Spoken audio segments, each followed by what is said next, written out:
कोंड्या येईन मी कोंड्या येईन ताई इथून चालत जायचं बघ रस्त्याने शेतावरून. शेता कधी असायचं कधी नसायचं.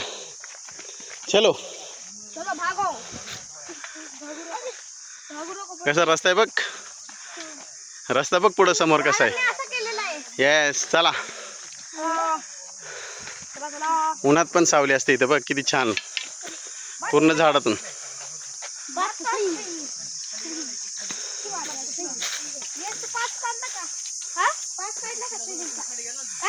ते बघ पुढं बघ रस्ता बघ. थांबा तिथून फोटो काढते पुढं चला. हां चला.